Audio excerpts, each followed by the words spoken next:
Law success में एक बार फिर से आपका स्वागत है दोस्तों। आप में से जो भी स्टूडेंट्स एलएलबी या लॉ कर रहे हैं वो किसी भी यूनिवर्सिटी से हो, चाहे जैसे एमजेपीआरयू, Delhi university, BHU, Jamia university, किसी भी यूनिवर्सिटी या कॉलेजेस के आप लॉ स्टूडेंट्स हैं तो ये वीडियो आपके लिए यूजफुल होने वाली है।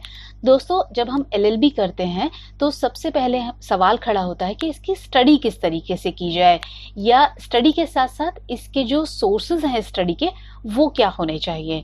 तो इसकी एलएलबी की बात करें तो इसमें दो तरीके के इसके सोर्सेज हैं स्टडी के। पहला है बुक्स, जो कि एक कॉमन सोर्स है। इसके अंदर टेक्स्ट बुक्स आती हैं, फेमस राइटर्स की बुक्स आती हैं। किसी भी एक पर्टिकुलर टॉपिक पर अगर किसी फेमस राइटर ने कोई बुक लिखी है तो हम उसे स्टडी करते हैं, तो वो इस सोर्स के अंदर आता है। तीसरा है गाइड्स, नोट्स वगैरह वगैरह।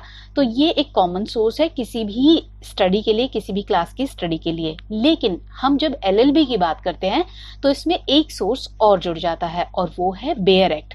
अब सवाल खड़ा होता है कि बेयर एक्ट क्या होता है, और बेयर एक्ट क्या होता है, इसके साथ साथ एक सवाल और है कि इस बेयर एक्ट को पढ़ने की जरूरत क्या है, या इसका फायदा क्या है, या क्यों ये इम्पोर्टेंट है। तो पहले हम बात करेंगे what is a bare act. इसको हम हिंदी और इंग्लिश दोनों में समझेंगे। तो पहले हम इंग्लिश में देखेंगे इसको।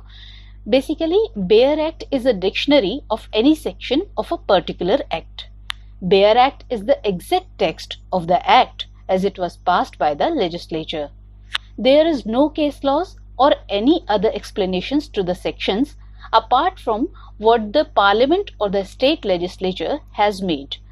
अब बात करते हैं हिंदी की कि बेयर एक्ट क्या होता है।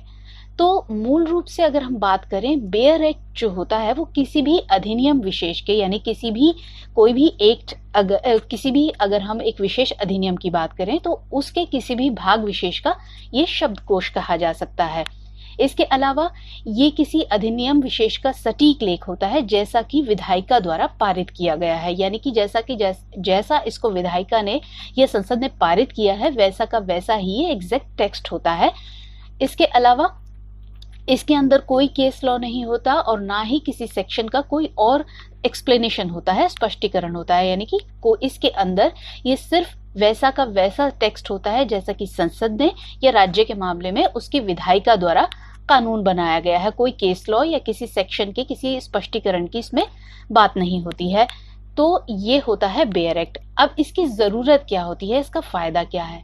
तो बेयर एक्ट कानून को, किसी भी कानून को समझने के लिए बहुत जरूरी है, क्योंकि जब हम किसी बेयर एक्ट को पढ़ते हैं तो अगर किसी शब्द विशेष की परिभाषा दी गई है, जैसे अगर हम हिंदू लॉ की बात करें तो उसमें हिंदू कौन है, किसको हिंदू कहा गया है, वो उसके अंदर व्याख्यायित किया गया है, उसके बारे में उसमें बताया गया है। तो हम उसी के हिसाब से चलेंगे।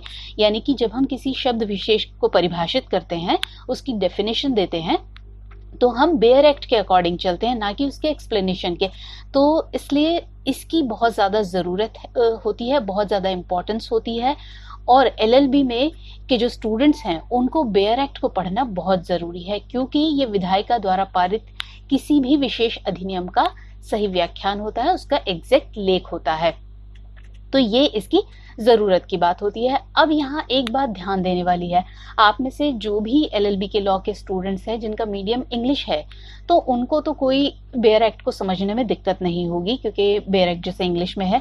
लेकिन जो हिंदी मीडियम के जो स्टूडेंट्स हैं, मेरी राय है कि वो डिगलॉट एडिशन इसका खरीदें। अब डिगलॉट एडिशन का मतलब है कि ये दो भाषाओं में ये संस्करण होता है, यानी कि एक तरफ इंग्लिश होती है, एक तरफ हिंदी होती है। यहाँ मैं आपको इसका एक एग्जाम्पल दे देती हूँ। जैसे ये इंडियन कॉन्ट्रैक्ट एक्ट 1872 की बात हो रही है, तो जो डिगलॉट एडिशन होता है उसमें एक तरफ, जैसे लेफ्ट साइड में आप देख सकते हैं इंग्लिश में दिया हुआ है, राइट साइड में हिंदी में दिया हुआ है। तो यहाँ इसको पूरी तरीके से इसको बताया गया है। यहाँ आप शब्द के हिसाब से पूरा इसको समझ सकते हैं कि कहाँ हिंदी का क्या, किस हिंदी शब्द की क्या इंग्लिश होगी। तो जो हिंदी मीडियम के स्टूडेंट हैं उनको भी कई बार हिंदी में समझने में इसलिए दिक्कत होती है क्योंकि इसमें हिंदी के बहुत टफ वर्ड्स यूज किए गए होते हैं। तो इसके लिए वो उसका जो इंग्लिश टर्म है वो देख सकते हैं। और क्योंकि जो इंग्लिश टर्म है कई बार वो बहुत सिंपल होती हैं और सुनी हुई होती हैं, तो इसलिए भी आसानी से समझ आ जाती हैं। तो इसलिए कहीं भी कोई दिक्कत ना हो, तो इसलिए आप डिगलॉट एडिशन ही मेरे हिसाब से प्रेफर कीजिएगा कि डिगलॉट एडिशन के साथ ही स्टडी कीजिएगा। तो स्टूडेंट्स, ये बात आपके लिए बहुत इंपॉर्टेंट है।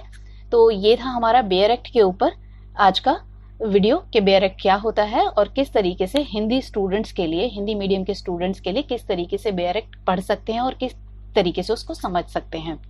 तो अगले वीडियो में हम बताएंगे कि जो इम्पोर्टेंट बेयर एक्ट्स हैं, कौन कौन से इम्पोर्टेंट बेयर एक्ट्स हैं, उसके बारे में हम आपको बताएंगे। Thanks for watching.